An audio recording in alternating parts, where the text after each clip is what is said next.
Hello. Hi, everyone. Hello, and welcome to Environmental Podcast. We are your hosts, Ob and Court, and along with this podcast, we are co-founders of Dandelion Branding. Here on Environmental, we talk about the transition to a more sustainable future, and we are very excited to bring on our guest today. We have Ali Cox, who is the founder and CEO of Noble West, which is a very, very cool marketing agency that specifically focuses on agriculture and food systems. So thank you so much for being here, Ali. Thanks for having me, ladies. Our pleasure. Yes. We have a lot of questions for you, but I want to know more about kind of what made you choose focusing on the future of food for your career. Sure.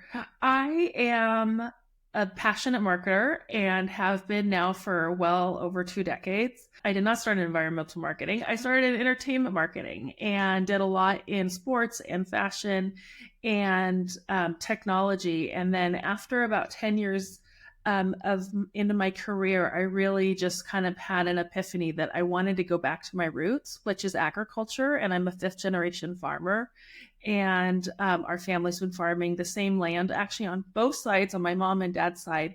And after working in New York City in a more fast-paced environment, I decided I wanted to focus on the kind of marketing that really will impact not only my family's trajectory to continue farming, but also this industry. And this has been a wonderful journey. I've been focusing exclusively on agriculture and food ingredient marketing for the last 10 years, and it's been super fulfilling. And Noble West we've now kind of branched into the future of food, which to me starts on the farm, and we are working on regenerative processes and quite a bit of sustainability work and helping our clients make sense of sustainability, and also working with brands to help them tell their ESG story in a way that can help to educate consumers so that we can actually make some very big impact in the world. And I don't know if I intended for Noble West to be a mission-based business, but it really has become one, and that's something I'm super proud of. And I'm really excited about kind of the different commodity types we work in, and the different farming and food processing systems that we're like vibrantly working with, such as upcycling food, which is something that we're really passionate about, and we're very knee-deep in a great big project for that. So yeah, it's been a wonderful journey, but really it's sort of like I'm not only in my roots, but I'm also kind of leveraging all aspects of my life. And I would argue so is most of the team, because most of the team is they're foodies, but maybe they're not born and raised in agriculture. Some were, but most aren't. And so we're really focused on kind of telling the future of food. Phenomenal. Wow. It's something that, obviously impacts everyone, but at least from my experience, I've seen Americans have become very distant from how our food is produced. I mean, in my opinion, how are you finding those conversations, I suppose, with the businesses that you're working with and the consumers that you're marketing towards? I guess how are you sort of finding that folks are understanding, I guess, what farmers are dealing with? Yeah, well, I would say that consumers, in most cases, that's not all the cases, but in most cases, right, we're focused on food at scale. So we do not work with the CSAs. We're not in the farmers market business. We're not in that. I want to make changes at scale because honestly, the majority of our food is grown at scale, like 99.9% of it.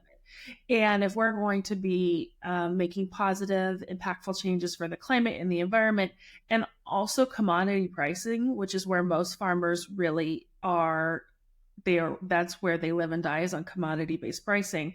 If we don't educate consumers more about how their food is grown, where and by whom, we really are probably setting ourselves up for less opportunity, quite frankly, more monopolized farming, and that is something that's really sad to me. And I think that most farmers and also consumers, if they just understood more about each other and their what the needs are and what the market impacts. Because I mean, a lot of farmers are making changes on farm that are multi-million-dollar investments that are leveraged through the farm credit system and through financing. They do not have that kind of cash sitting around the majority of the time. And because 97% of all farmers are family-owned farmers. So as you can imagine, they're working hard to keep either the ground that they inherited or the ground that they purchased to keep it liquid. And we have very poor pricing right now in most commodity crops in California. Our nut industry is really suffering right now. Produce has been down for the most part. Like we are definitely in a tough economic climate in specialty crops. And I'd argue, which is totally different than Midwest farming, which is much more subsidized by the government. So like that's where we really have to tell that story. And we work with our clients that are typically most of our farmers are farmer first and they're grower packer shippers. And so we are either helping them educate consumers through their own consumer brand or also working with their retail partners, so the grocers and whatnot, to give access to that information. So, and most consumers, their decisions are made first on taste and price, taste, and convenience. A very distant fourth is if it's sustainability minded. And if it's sustainability minded, it's typically just a tiebreaker. So if the option is there to buy a brand that aligns with their values, there's typically that will be a choice, and that will and there's lots of good data.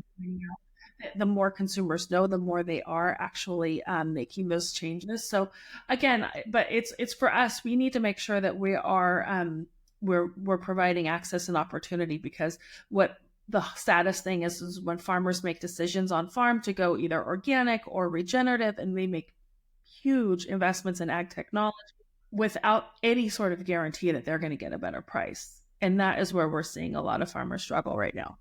Incredible.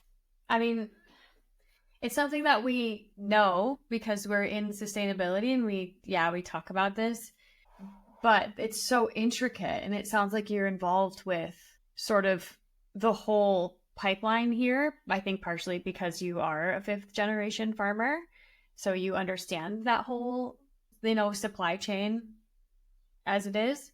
So I'm really curious to ask you this question, because this is our favorite part of the show, where we get to talk to you about the role that you're playing and that Noble West is playing in creating a more sustainable future. But before we have you go deep into that, I'm going to remind our audience to hit the like and subscribe button so that you'll get a notification for every single inspiring sustainability talk that we have. We're here the 1st and 3rd Wednesdays of each month. Thank you very much. So Ali, I think this question is going to go really deep, and I'm really excited to hear your answer, but what do you feel like is your part in creating a more sustainable future when it comes to farming? And our part is to tell the truth of what it takes to farm, process, pack, ship, market food. And that is where Noble West is uniquely qualified. I would go up against any agency in the world.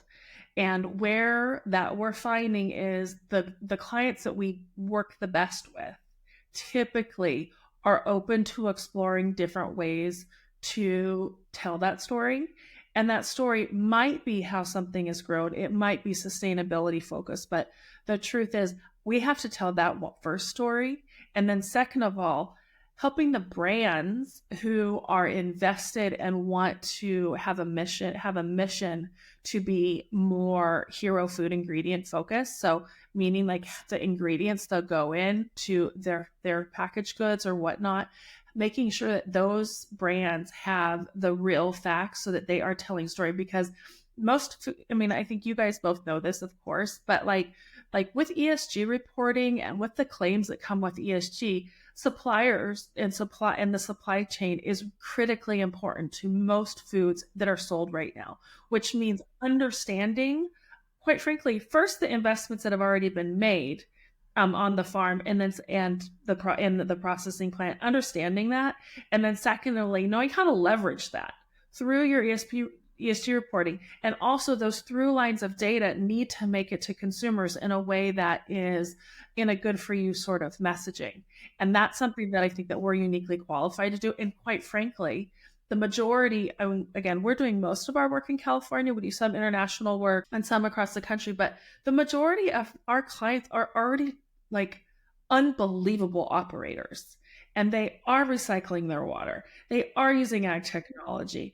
They are trying to be as efficient as possible if they are using chemicals or if they're not.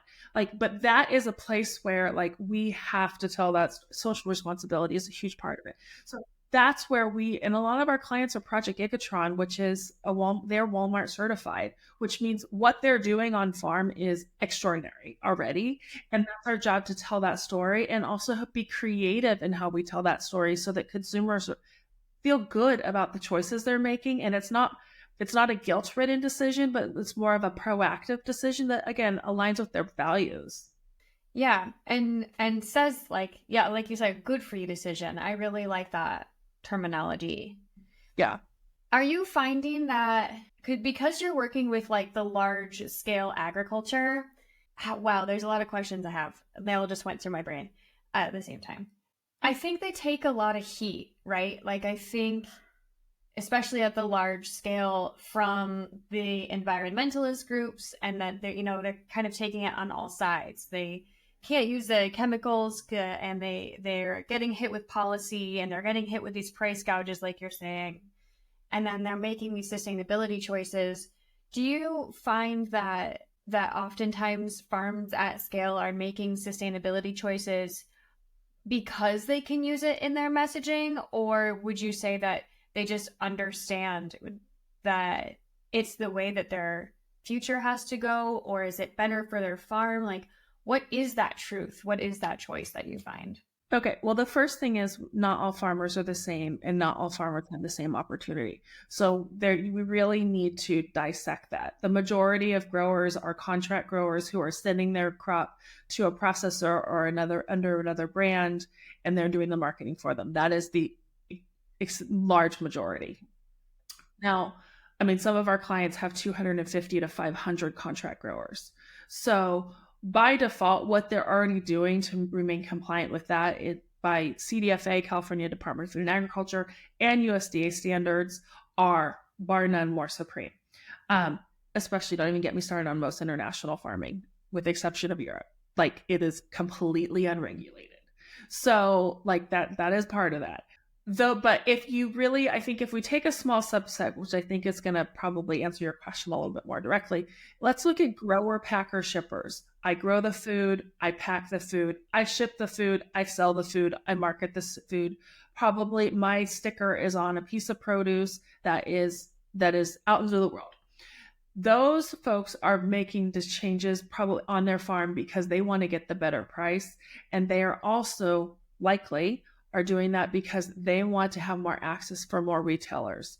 And so if they do this, if they're certified, if they do third-party audits and whatnot, then they will have access. Then they will make the Kroger certification, or the Walmart, again, Project Gigatron certification, or the Publix, or like they're looking at the major retailers, and that's why they're doing it. It's so that they get a better price.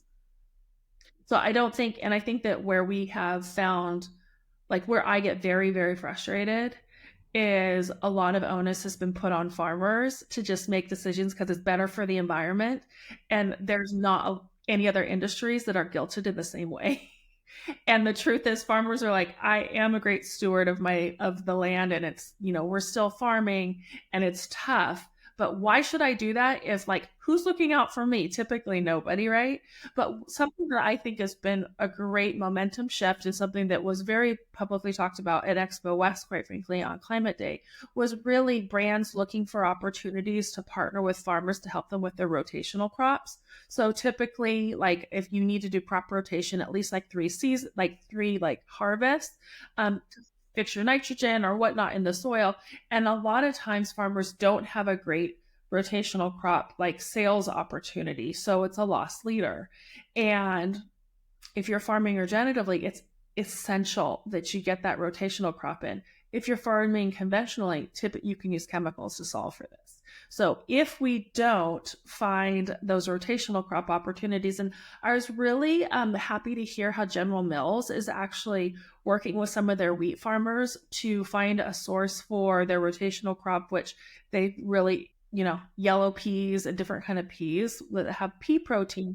They're looking to find more of their General Mills brands that they can fold that high protein, high fiber into anyway. So, I mean, those are just some things that I think that give me hope for the future, honestly.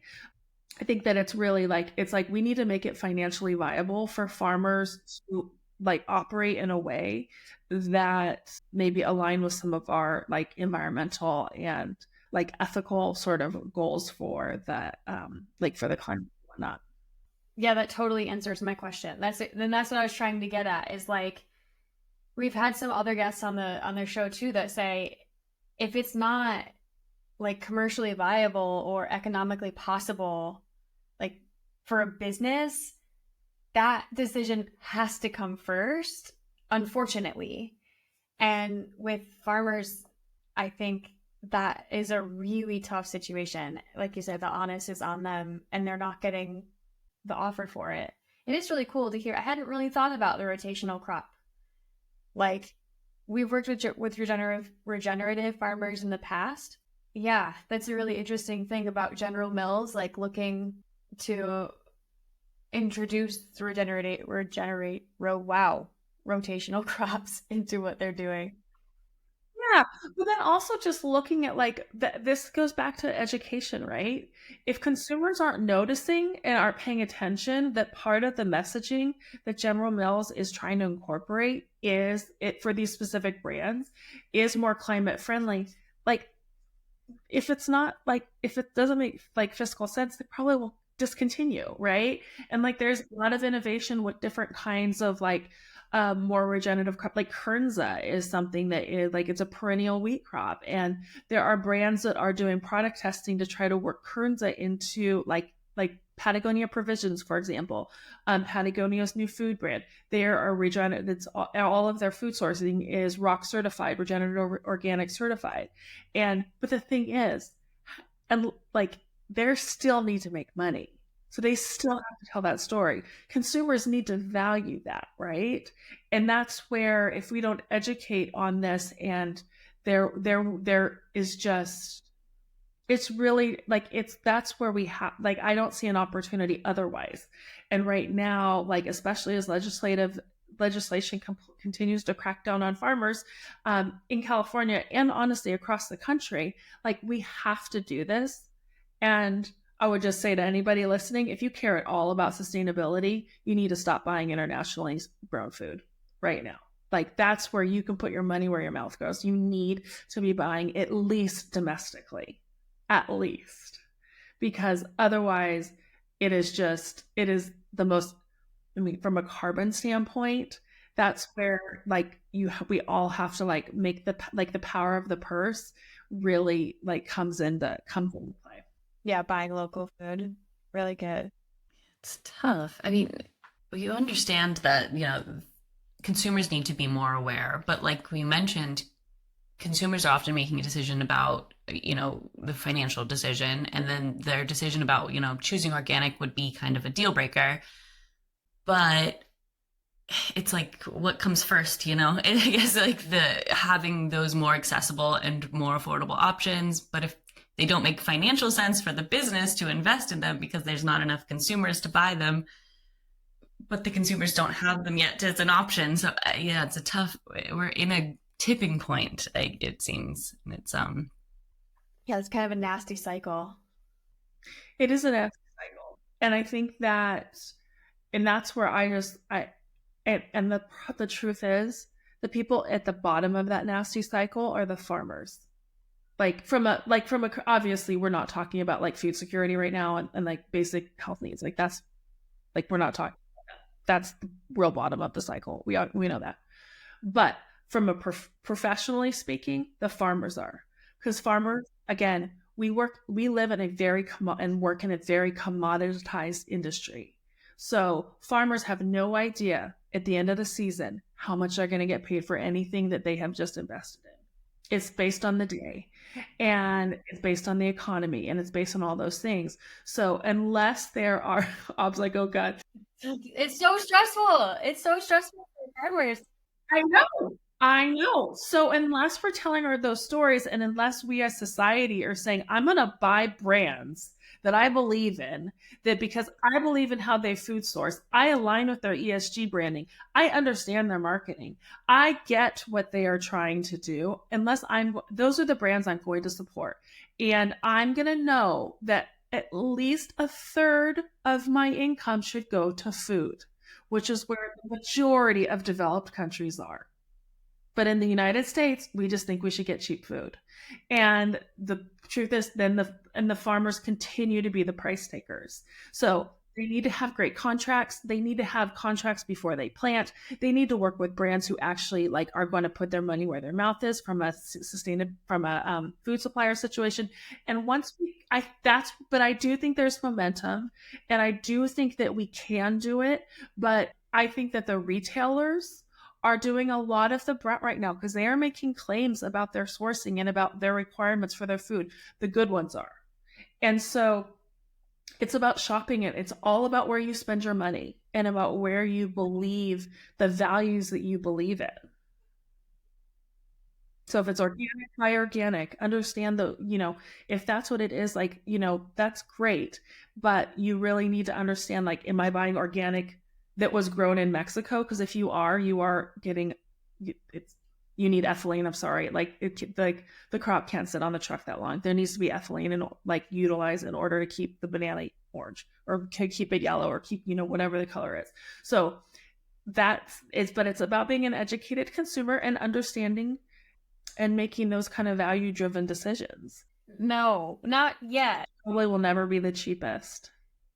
I kind of feel like, we understand your role, right? And Dandelion, we only work with brands that are dedicated to sustainability also. And we understand this. If we educate them, at least the next generation or, the next few, if we keep educating and keep making it interesting and keep sustainability as the focus of all of the brands, because like you said, we live in a commodified world. People also listen to the brands that they care about already. So something I find really interesting about the new Patagonia food is people will eat Patagonia's food that are just really into the Patagonia story. This puts sustainability minded folks into a category on their own for the first time also, because if you've never seen that, right? You were talking about General Mills earlier. They've always been a food company. If I like General Mills or I like their oatmeal, I think their oatmeal's great. I'm not really thinking about their sustainability because I like General Mills. I'm just going to keep buying them. But for Patagonia to go ahead and start a new company based on food and it's all regenerative, that brings a whole audience of people who are just well, I was eating General Mills, but actually I'm really into Patagonia and their dedication to earth stewardship. So I'm going to switch now. And I find that really interesting. The thing is, with Patagonia provisions, you have to be ready to pay for it too. And so based on your values, how do you divvy up your budget? That's the big question. We have a lot of clients that look at us being okay, we're doing this, but are they going to pay for this? We just we're having a hard time getting, $2 a pound back to the grower right now for almonds. Now for this organic, for the rock certified nuts or for the organic ones, we need to be getting, their yields are such that we need to be getting even more back. Otherwise they're going to go out of business. Or they're just going to go right back to conventional, which means that they've wasted 4 years transitioning their orchard to conventional. Are we really going to get triple the price for this almond? Yeah. You have to, right? But I don't know. The majority of the world will not pay for that. Maybe in Europe, maybe in Korea, maybe in Japan. not if it's not perfect looking, and if it's imperfect, or if it doesn't have, I mean, that's where, holy cow, we have to encourage people to make those decisions. We have to educate, we have to change that. And it's really cool. And you're doing it at scale. You're having those conversations at scale. Right. That's where I'm really motivated, is like the food system again, not what's happening in like micro like climates of or cosms, like in like the kind of the smaller, which I think is awesome. And don't get me wrong, I eat out of my own garden. Like I'm there, but like what's happening at scale and what's happening for the average consumer. What shifts have you seen in the past? You've been doing it for 10 years. Is it getting... What I think we've seen that brands are, I mean, they're still buying cheapest of the day. Don't get me wrong. That's the brand's job, to get cheapest of the day based on the spec that they need in their store. But I think what we're seeing is like there's a little bit like the ESG reporting is driving quite a bit of is starting to come into the conversation. Like they've got standards they have to, so like for example, like the Walmart buyer, they've got standards that they have to hit, and so they only are working with these certain brands, these certain grower packer shippers that are hitting their Project Gigatron requirements. And so like they're like, listen, but they know that they're buying more expensive than it could be, but they're beating up the growers, quite frankly, to get the cheapest price. But that's where like economy comes in, right? Like supply and demand. Like if I'm over on this spec of celery, I just need to get rid of it, and I'm gonna get, like that's just, but that's like, for example, the produce market. Sure, but are you seeing consumers demanding more? Are you seeing that, like, if somebody has, let's take the Walmart certification you're talking about. Do you see that consumers are like, I'm trusting everybody with this because I know that this certification means that they're looking at their supply chain. Like, I guess I'm asking, like, is it working? Is the education that you're putting into the world, is it doing what we want it to do, making that big difference? I mean, we see the needle moving on case by case basis. So one of our rice clients, they're continuing to open doors, like they're doing well. But again, are they investing in marketing? Are they investing in advertising? Like that's where it's sort of like, if you're not the cheapest on the shelf, you've got to do some work. And that's where it's our job to continue to sort of like work with the clients who understand that longer tail branding opportunity. We can relate to that. I'm sure. But I do think like direct to consumer, like data is going to start like folding in more. I think that we're going to continue to see some of the online retailers, the boxes, whatnot. But again, then that kind of goes back to another, like, I mean, that doesn't necessarily mean it's better for the environment, right? It's always a push and pull. And in my opinion, as long as we're not blaming the farmers for everything, like that makes me happy. And again, so like I really like, I understand kind of that, like the whole opportunity. But again, if we're going to be asking farmers to farm regeneratively and to bring livestock into their fields and to manage livestock and to like take away basically their entire toolkit to manage diseases in their fields, okay, we need to support them in that. And we need to again, power the purse, like financially, like show that support is like the only way. What would you say is the best way for someone to show that support for their local farmer or their local regenerative farm or anything? Buying their crops, buying their products, telling their friends about it, supporting them on social media, subscribing to their newsletter, utilizing them for gifting, being a great partner in that. If folks, I guess, wanted to like learn more about the work you're doing or any projects, how can they find you?